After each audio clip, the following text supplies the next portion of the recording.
Bon allez, suite. Donc cette fois, comme je le disais, on veut ramener sur 10, sur 100 par exemple, pour écrire sous forme de pourcentage. Donc là, en fait, normalement, c'est tout bête. Donc soit on fait la méthode qu'on a vue juste avant, donc on se dit 2,35 fois 10 sur 10, ce qui fait 2,35 fois 10 sur 10, etc.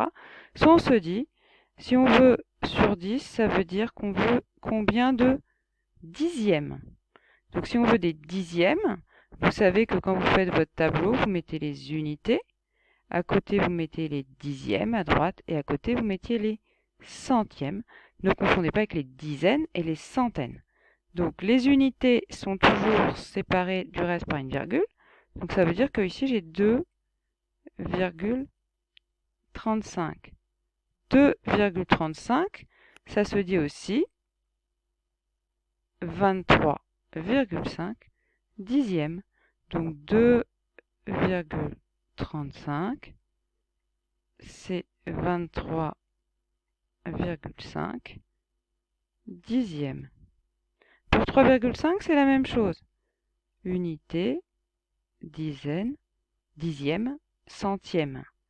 Je suis à 3 unités, virgule 5, ça veut dire, et 5 dixièmes. Donc si j'avais demandé en dixièmes, j'aurais écrit 35 dixièmes. Cependant, on ne me demande pas des dixièmes, on me demande sur 100, donc on me demande des centièmes. Et donc pour avoir des centièmes, il faut que j'ai quelque chose dans la case. Comme il n'y a rien dans la case, ça veut dire que c'est 0. Et donc je suis à 350 centièmes, c'est-à-dire 350 sur 100. Si vous simplifiez par les deux zéros, là, ça vous fait bien 35 sur 10. Donc ça, c'est très important. Donc on peut le faire avec la méthode de précédente, mais c'est mieux comme ça. Et donc pour finir, des dénominateurs multiples du numérateur, ça serait bien d'avoir quelques réflexes.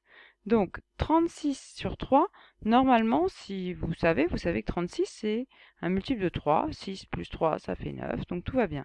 Comme 36 c'est un multiple de 3, vous dites que 36 c'est 3 fois quelque chose. 3 fois quoi d'ailleurs? C'est 3 fois 12 sur 3.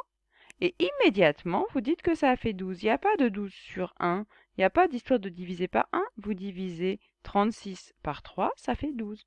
Ça ne fait pas 12 sur 1. Donc on ne veut pas de 12 sur 1, surtout pas. 6 sur 36, attention, c'est dans l'autre sens. J'ai moins 6 et en bas, donc j'ai toujours mon... attention, 36 par rapport à 6, on se dit c'est 6 fois 6. Donc là, c'est différent parce que là, c'est en bas qu'il va rester quelque chose. Donc si vous regardez, vous avez la règle habituelle du k fois A sur k fois B cette fois. Et donc, qu'est-ce que vous avez ici? Vous avez votre 6. Ici, vous avez un autre 6. Et alors, quand vous simplifiez, il ne reste pas rien en haut. C'est comme s'il y avait fois 1. Donc là, il va vous rester moins 1 sur 6. Remarquez que le moins, il peut aussi venir devant là ou en bas. On préfère souvent qu'il soit en haut, soit devant. Voilà pour ces petites explications et on va passer au calcul juste après. Merci beaucoup de votre attention.